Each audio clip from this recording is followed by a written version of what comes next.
semuanya, Sobat Ngulik dimanapun kalian berada. Bagaimana kabar Sobat Ngulik semuanya? Semoga dalam keadaan sehat dan masih sehat dan semangat ya jalani aktivitasnya. Oke, kembali lagi dengan Ngopi Podcast, yaitu ngobrol penuh inspirasi bersama aku Yuda. Aku Reni. Aku Hanum. Aku Meka. Dan kami dari kelompok 10 Paralel 3 Manajemen 59 IPB University. Oke, di episode kali ini kita akan bongkar fakta, berbagi cerita, dan pastinya ngobrol penuh inspirasi mengenai karir dan kesuksesan, rahasia manajemen karir yang efektif. Menarik banget kan?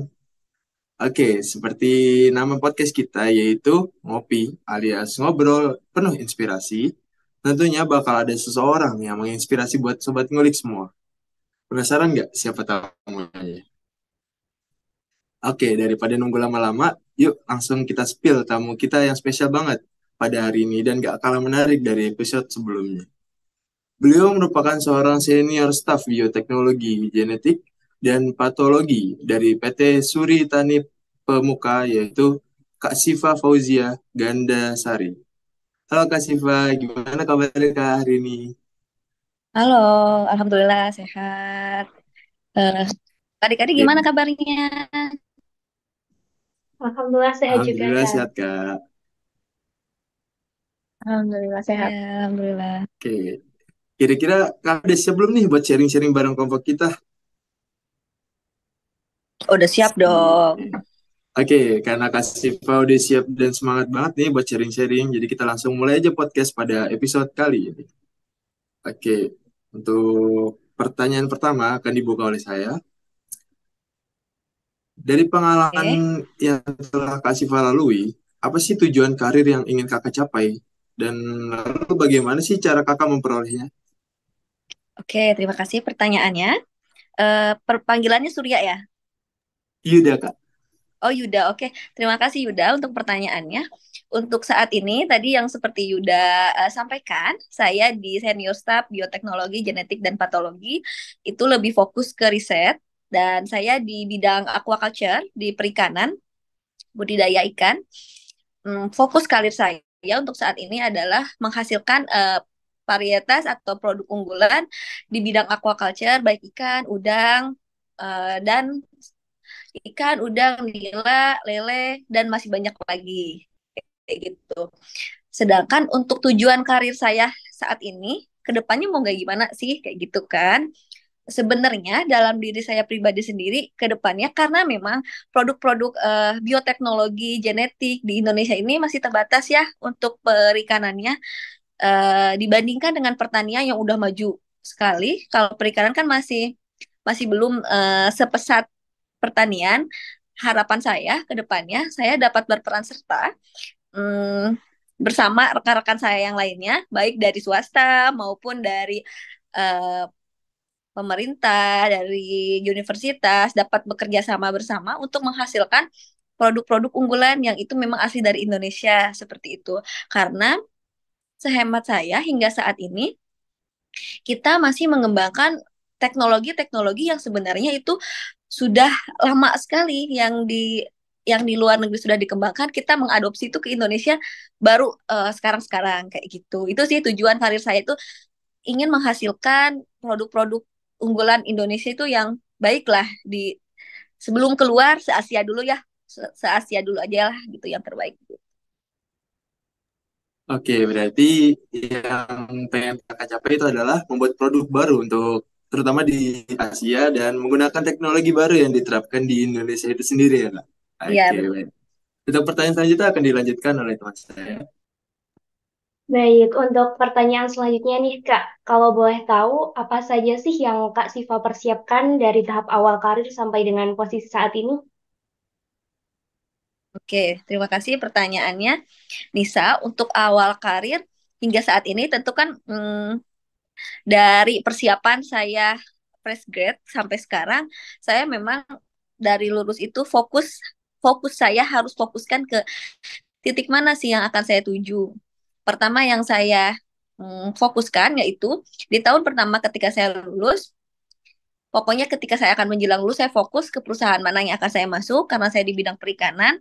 Jadi harapan saya ketika lulus itu tidak keluar gitu, zonanya di perikanan. Jadi saya di perikanan, saya magang dulu di balai, boleh nyebut nama balai? Boleh, Kak, boleh. Saya magang dulu di Balai Sukabumi, ya tujuannya memang itu mencari ilmu, karena beberapa eh, alat-alat untuk di kampus sendiri ada beberapa yang kurang komplit, sehingga saya belajar di luar. Banyak yang saya pelajari di luar, termasuk saya penelitiannya nggak di kampus, saya di luar. Setelah setelah itu selesai, saya persiapin semua dari mulai CV-nya, saya persiapkan matang. Lalu dari situ saya coba meng-apply ke beberapa perusahaan. eh saya juga beberapa latihan untuk interview dengan rekrutmen. Lalu di samping itu juga saya mengikuti beberapa job fair sampai akhirnya mungkin karena memang ini rekomendasi juga ketika saya penelitian, jadi saya dapat rekomendasi langsung dari dosen untuk masuk ke salah satu perusahaan yang hingga saat ini saya bekerja kayak gitu. Nah, dari awal saya masuk hingga saat ini memang saya difokuskan ke bagian bioteknologi seperti itu sih. Seperti itu. Berarti difokusin ini ya, Kak, di jurusan yang selinear gitu ya, Kak? Ya, kalau saya lebih fokus gitu karena kalau selinear saya berpikir kalau selinear itu belajarnya akan lebih mudah. Sedangkan apabila kita tidak selinear, kita harus adaptasi lagi dengan baru. Saya pernah nyoba, jujur saya pernah nyoba ke yang lain. Kayak untuk IPB kan banyak ya lowongan kayak ke bank dan teman-teman banyak. Saya pernah nyoba. Namun saya berpikir, wah kalau misalnya saya ke bank atau mungkin ke perusahaan yang lain yang tidak aquaculture, mungkin saya akan belajar dari nol lagi. Tapi kalau saya ke bidang perikanan, karena saya sudah punya basic, seenggaknya meskipun ketika kuliah saya lupa, ada dasar yang ada pondasi yang bisa saya kuatkan lagi ketika saya menata karir di swasta seperti itu. Baik, Kak. Mungkin untuk pertanyaan selanjutnya, untuk jenjang karir kan ada beberapa jenjang ya, Kak. Mulai dari early, lalu middle, lalu ada top dan spesialis. Nah, untuk Kak Siva sendiri, jenjang karirnya itu apa aja sih, Kak, yang pernah Kak Siva jalani? Nah, dari awal masuk sampai saat ini memang saya langsung kebetulan di bagian saya ini harus membawa satu topik riset atau satu topik teknologi apa yang akan kita kembangkan. Jadi sebenarnya di bawah saya memang ada eh, untuk jenjang karir itu memang ada staff dulu, tapi dari awal saya masuk, saya langsung menjadi senior staff seperti itu. Hingga saat ini masih senior staff sih. Kedepannya sih memang ada supervisor dan manager seperti itu. Oke, berarti dari awal udah ini ya, Kak, senior staff. Ya, benar. Jadi dari awal udah ditarik jadi senior staff. Karena memang bawa itu, bawa bawa topik riset dan eh, apa ya, keahlian yang udah saya miliki ketika saya kuliah gitu. Mungkin kalau misalnya memang saya belum ada keahlian di stop dulu. Mhm. Oke, semoga besok naik lagi ya, Kak, ke supervisor atau manager. Terima kasih. Mungkin pertanyaan selanjutnya akan dilanjutkan oleh teman saya, Meka. Oke. Oke, eh, kan kalau di setiap perjalanan karir itu atau apapun lah, pasti ada yang namanya kendala ya, Kak. Nah, eh, apakah Siva pernah menghadapi suatu kendala karir dan gimana sih cara Kakak mengatasi kendala tersebut? Oke, Meka, terima kasih pertanyaan. Dalam setiap karir, dalam setiap hidup, tentu kita selalu ada kendala ya. Dalam karir saya saat ini, karena memang saya langsung diangkat jadi senior staff, tidak dari staff, jadi kan harusnya kalau staff belajar dari senior staff. Karena saya diangkat langsung jadi senior staff, otomatis saya harus belajar sendiri semuanya. Ketika saya masuk, meskipun memang saya membawa topik riset tersendiri, waktu itu saya membawa topik riset tentang rekombinan, namun ketika saya bergabung dan bergabung langsung saya dilepas, apa yang mau kamu kerjakan, silakan dikerjakan, seperti itu. Di awal-awal karir saya, di 1 tahun pertama saya merasa bingung karena mm, nggak ada role model yang harus saya contoh gitu. Role model yang paling dekat nggak ada yang saya bisa contoh karena kan langsung ke supervisor ya kayak gitu. Jadi karena saya tidak belajar dari orang lain itu cara saya untuk bisa survive di perusahaan swasta yang saya kerja saat ini, ya saya belajar lebih banyak lagi. Semua ilmu yang ada di semua ilmu yang ada di kantor saya, semua bidang lini saya pelajari. Pada saat ini kan saya fokusnya ke bagian riset. Ada teman-teman di bagian produksi, baik kayak contoh saja seperti produksi gudang, labnya, itu juga saya pelajari. Ternyata lebihnya hal tersebut menjadi basic buat saya saat ini. Sehingga ketika saya riset dan saya mempelajari nih teman-teman di lapangan, saya udah tahu apa yang teman-teman di lapangan kerjakan karena saya pernah belajar sebelumnya. Jadi saya tahu gitu. Jadi hal kendala masalah di lapangan kurang lebihnya saya bisa paham hal itu sih. Jadi tipsnya buat adik-adik ketika pertama masuk pelajarilah semua hal yang ada di tempat kerja teman-teman. Jangan pandang bulu, jangan ngerasa ah ini kan bukan kerjaan saya ya. Jadi kayaknya saya nggak perlu ngerjain. Kalau saya berpikirnya itu menjadi ladang ilmu buat teman-teman karena ilmu tuh nggak berat untuk dibawa-bawa seperti itu. Ada lagi yang ditanyakan, Meka? Iya, oke. Ada pertanyaan selanjutnya. Kan untuk mencapai posisi yang saat ini Kak Siva itu pasti udah banyak perjalanannya ya yang dilalui. Nah, apa saja sih yang pernah Kakak jalani dalam pendidikan ataupun pelatihannya? Kalau untuk pendidikan sedari kuliah, karena kan saya itu memutuskan untuk bergabung di genetik itu ketika saya semester 5. Namun dari semester 3, tentu dari semester 1, 2 saya masih bingung fokus saya harus kemana. Semester 3 saya masih bingung, di situ saya ikut UKM. UKM lebih ke public speaking, di situ saya di koran kampus, mungkin teman-teman tahu di UKM Koran Kampus. Lalu saya juga ikut beberapa lomba karya ilmiah. Tapi awal-awal karya ilmiah saya masih belum fokus ke genetik, masih umum, masih di bidang perikanan saja. Ketika semester 3, semester 4, semester 5, saya mulai fokus ke bidang yang memang saya suka. Lalu saya juga mengikuti beberapa conference dari semenjak saya kuliah. Ada sempat saya ke beberapa negara ikut konferensinya dan mengikuti timnas juga seperti itu sih. Lalu setelah saya masuk pekerjaan atau setelah saya bekerja, saya juga terlibat dengan beberapa lomba improvement yang ada di perusahaan tempat saya bekerja. Improvement dari bahan-bahan yang memang sudah tidak digunakan, jadi bisa digunakan kembali seperti itu. Juga bergabung dengan beberapa konferensi baik di dalam negeri maupun di luar negeri. Begitu juga dengan pelatihan yang dilaksanakan di perusahaan. Saya mengikuti beberapa pelatihan yang tentunya itu akan mendukung basic saya di bidang aquaculture. Tentu di bidang aquaculture sih pelatihannya seperti itu. Oke Kak, terima kasih atas jawabannya. Mungkin selanjutnya akan dilanjutkan oleh teman saya Hanum. Halo Kak Oke, Siva. terima kasih Mika. Halo Hanum. Ini ada kaitannya sama kehidupan kuliah kakak dulu dan mungkin tadi juga udah sedikit dimention. Jadi bagaimana kehidupan kuliah kakak dulu? Apakah dulu kakak aktif di kegiatan non-akademik dan apakah kakak ikut pelatihan-pelatihan yang dapat meningkatkan soft skill dan hard skill selama kuliah? Oke, terima kasih. Saya cerita dulu dari mulai saya semester 2. Saya kebetulan mahasiswa masuk IPB jalur mandiri. Jadi pada saat saya masuk itu, gabung itu lewat jalur eh apa ya dulu itu namanya. Pokoknya pas jalur mandiri itu ada namanya pelatihan untuk menghasilkan beberapa produk yang bisa dijual ketika memang produk itu lolos dilombakan, maka itu akan dibiayai oleh IPB. Namun memang dari semester 2 itu saya belum lolos kebetulan. Nah, dari situ kan semangat saya makin nambah dong untuk ikuti lomba-lomba. Semester 3 saya coba lagi. Saya ikut beberapa karena saya suka berbicara, suka ngobrol. Jadi saya gabung di UKM Koran Kampus tadi. Di Koran Kampus saya sempat freelance di Koran Sindo.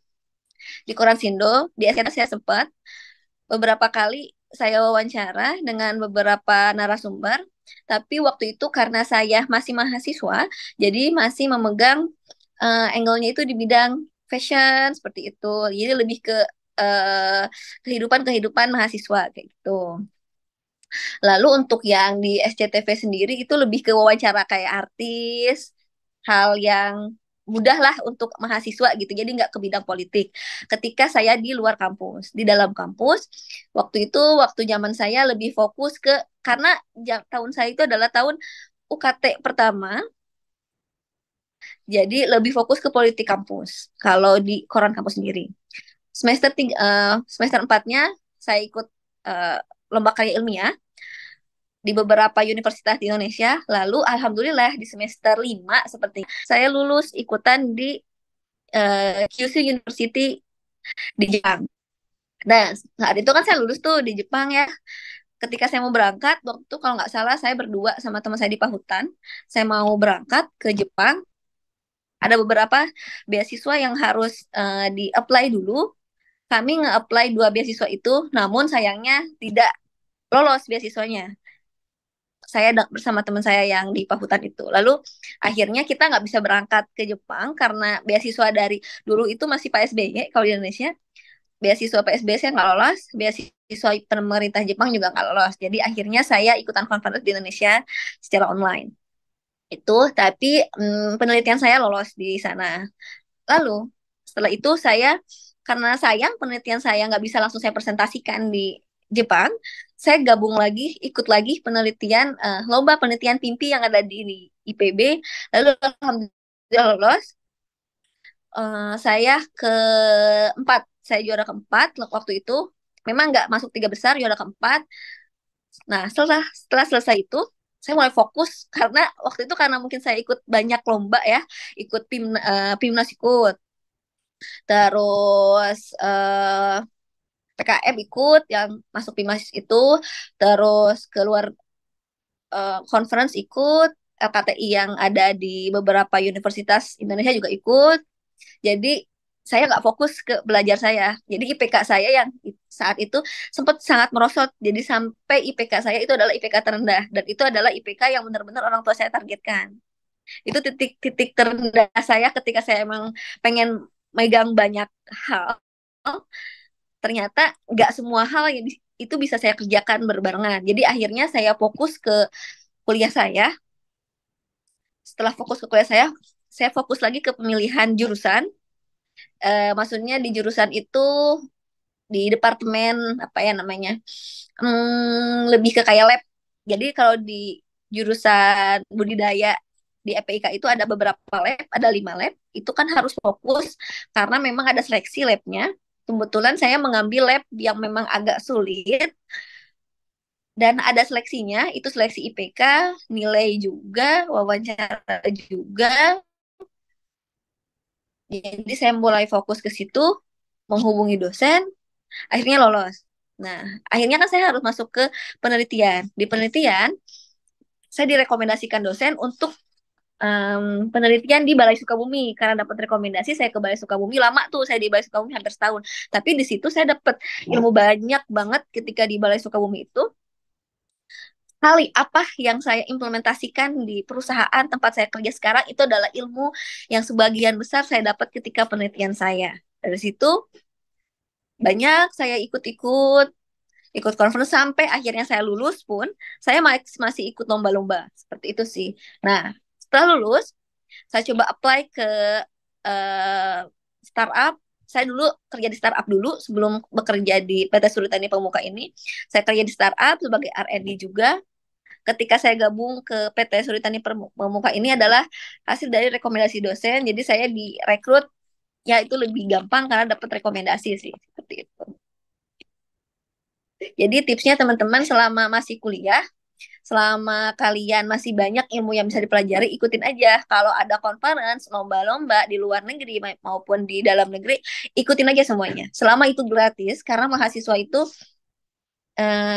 kuncinya semua hal apapun, conference apapun untuk mahasiswa itu harganya lebih murah. Namun ketika setelah kerja, ini yang saya rasakan ya, ketika saya kerja, saya ke luar negeri untuk conference aja itu harganya jauh banget lebih mahal dibandingkan mahasiswa.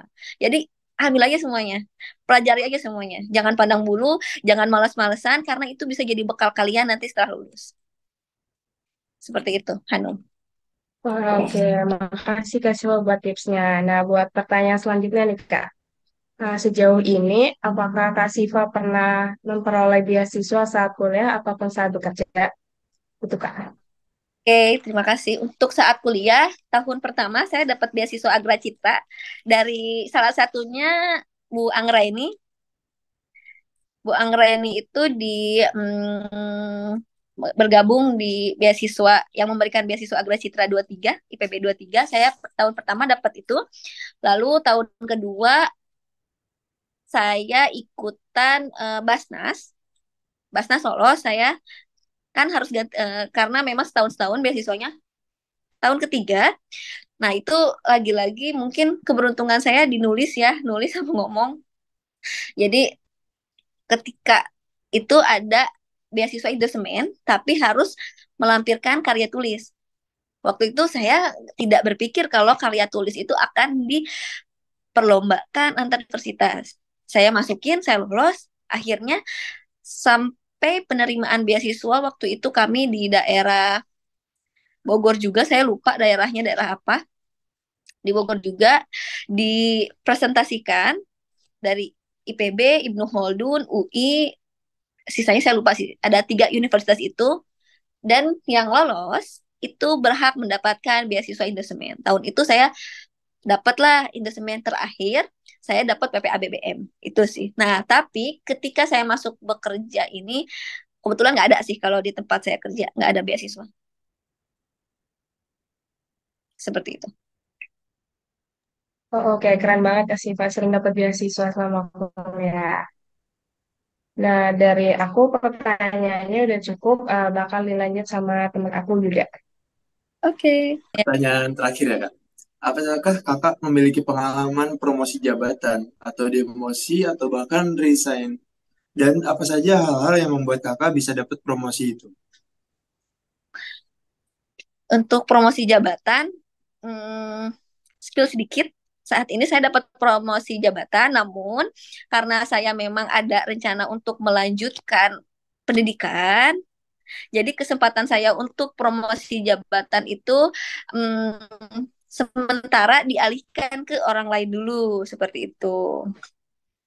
Tapi kalau untuk resign kebetulan tahun lalu, saya juga nggak paham karena tahun lalu saya kebetulan hmm, di LinkedIn itu buka open work gitu, tiba-tiba ada beberapa perusahaan yang menghubungi, tapi karena saya fokusnya akan melanjutkan pendidikan, jadi kalau saya pindah-pindah kan nggak bagus, jadi saya fokus di perusahaan ini dulu, promosi jabatan juga sudah memang sudah ada, rencana promosi jabatan sudah memang sudah ada, tapi memang saya keinginannya untuk melanjutkan pendidikan dulu sih sebelum mengambil promosi itu. Berarti kakak lebih mengutamakan pendidikan dulu biar nambah pengalaman, biar semakin tinggi lagi ya kak dapat jabatannya ya kak.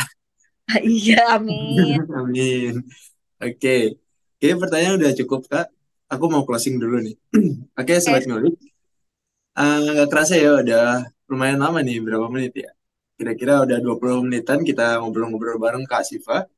Kita juga udah dapat banyak ilmu dan insight baru yang tentunya bermanfaat buat kita semuanya. Mulai dari tujuan karir itu seperti apa, lalu hal-hal yang dipersiapkan itu apa, untuk mencapai tujuan karir kita apa saja, terus tipsnya mengatasi kendala dalam perjalanan karir itu kayak gimana, dan masih banyak lagi yang udah di-share oleh Kak Siva tadi, ke kita semua Sobat Ngulik semuanya. Oke, terakhir nih Kak. Ada nggak sih pesan motivasi ataupun saran yang pengen Kak Siva sampaikan ke Sobat Ngulik semua yang pastinya tertarik untuk menggapai karir impian mereka? oke. Ada sih satu pesan untuk teman-teman dan ini selalu menjadi pesan saya. Berbuatlah baik kepada orang lain tanpa pandang bulu, karena sebenarnya kita telah berbuat baik untuk diri kita sendiri. Si cakep banget nih motivasinya, pesannya. Duh. Oke, Kak Siva, sebelumnya aku dan teman-teman kelompok 10 mau mengucapkan terima kasih banyak ya, Kak, karena udah bersedia buat sharing di episode kita kali ini dengan topik karir dan kesuksesan, rahasia manajemen karir yang efektif. Dan aku juga mau ngingetin nih, buat Sobat Ngulik, jangan lupa follow dan dengerin podcast Future Star IPB di Spotify yang berisi banyak inspirasi dan juga manfaat. Tapi, bagi Sobat Ngulik yang nggak punya Spotify, jangan berkecil hati dulu, karena Sobat Ngulik bisa nonton Ngopi Podcast di YouTube Center of Management, dan pastinya jangan lupa untuk like, komen, dan subscribe. Aku Yuda, Aku Reni. Aku Hanum. Aku Meka. kami dari mahasiswa manajemen IPB University pamit undur diri. Oke, and see you in the next podcast. Dadah. Oke, terima kasih. See you. Terima kasih untuk Sobat Ngulik yang udah ngedengerin Ngopi Podcast kali ini. Dan jangan lupa untuk tetap stay tune di ngobrol penuh inspirasi selanjutnya. Bye-bye!